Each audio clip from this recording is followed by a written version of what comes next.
For me, one thing that's really, really motivating is like when I see progress and then also just when I see other people working out, like it kind of makes me like inspired to be like, oh, well, like if they're doing it, I can do it. You know, they're just a person.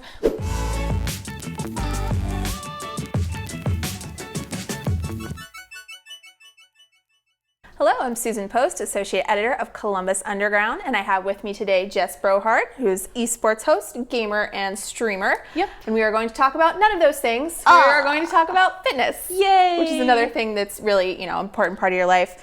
So has fitness always been a really big part of your life, or how did you kind of first start really getting into it? Yeah, totally. So the first time I really went to the gym was December 31st, 2018, because I had just gotten sober 2 months before that. It was right after I quit drinking. And it's a funny thing, when you're an alcoholic who gets sober, you have a ton of free time and a ton of energy and you just wonder, how did I fill my days? You literally, it's amazing. You're I don't understand how I have so much free time in my day. And it was a lot of nervous energy. So I was I got to do something. And I had just started dating my boyfriend at the time, I don't know why I said that. He's still my boyfriend. I just started dating my boyfriend, and he's a personal trainer. And so he kind of introduced me to the gym, and I was like, hey, this is a great way to get rid of all of my excess time and energy.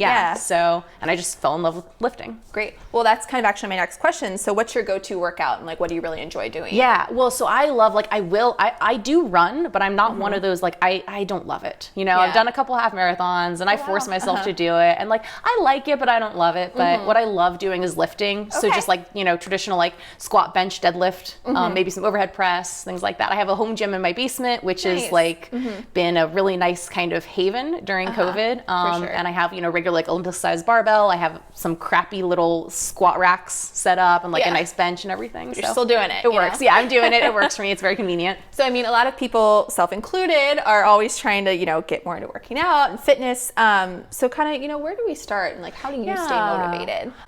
Okay, so for me, one thing that's really, really motivating is when I see progress and then also just when I see other people working out, it kind of makes me inspired to be like, oh, well, if they're doing it, I can do it. They're just a person. I don't really follow a ton of big fitness gurus, because they're already at the top of their game, and it's not necessarily that it's unattainable for someone, but it's just it's a little bit too far to chase. I need something that's a little closer to reality. So when I see just normal people who aren't Arnold Schwarzenegger working out, it's very motivating, and again, it makes me think, oh, I can do that. And then when I see progress on myself, when I just see the numbers go up that I'm lifting, when I can bench heavier than I did last week, then that's always very, very motivating. It's kind of small attainable goals that really helps you. Baby steps. So fitness is looking a little different these days. You mentioned you've got your home gym. People are spending so much more time at home, working from home. How can folks kind of incorporate more fitness into their at-home routines? Or, what are some good workouts that you could do at home? Yeah, there's so many resources for at home, just bodyweight stuff with no equipment, because I know not everybody has the luxury that I do of because it was a huge investment to build my home gym, and not everybody is able to just drop some money and build that. Not everybody has that kind of. There's been a shortage of there fitness has. equipment too, yes, right? Yes, there has. I had to strike a really good balance of what was in stock and wasn't going to take forever to ship, what wasn't crazy expensive because of COVID, and prices have hiked even further. So it's it's pretty difficult to get equipment now. And here in Ohio, obviously gyms are open, which is nice. So if you can, if you are able to, go wear a mask, get your workout in that way. But if you're not able to, there are tons of YouTubers. So there's Emmy Wong is a really good one that I recommend. EMI Wong, if you just look her up. She primarily does little 20-minute circuits that are body weight only, no equipment. Often they have no jumping. So if you live in an apartment, or if you have a plus. Yes, I'm a tall person and don't have super tall ceilings. There we go. That's always a plus. A lot of her routines have no jumping. Nice. So you can just follow along. Just do one of those every day, Yeah, great.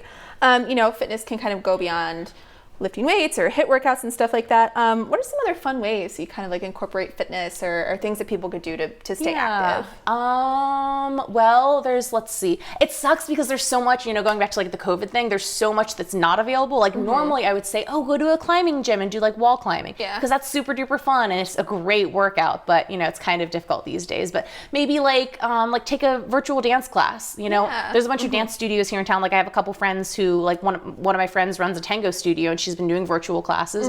Do some tango in your living room. Up, right? Yeah, exactly. Or just turn on some music. Just turn on your favorite music and just go to town jamming out. I love a good dance party. Yes, me too. Kitchen Not dance public, parties, right? Yeah.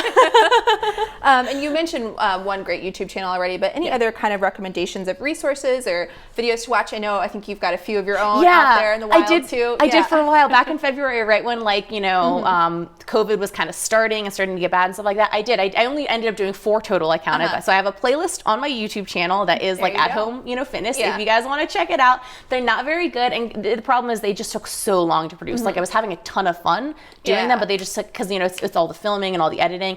And I kind of realized, I was like, well, Emmy Wong is basically what I'm trying to do, but she does it better. She's been doing it for years. She has a much better setup, much better camera, much better lighting. I'll leave it to her, but I had fun doing those. So awesome. Great. Well, thanks so much for being here with us today and sharing a little bit more about fitness and how to stay active right now. Yeah, thank you so much.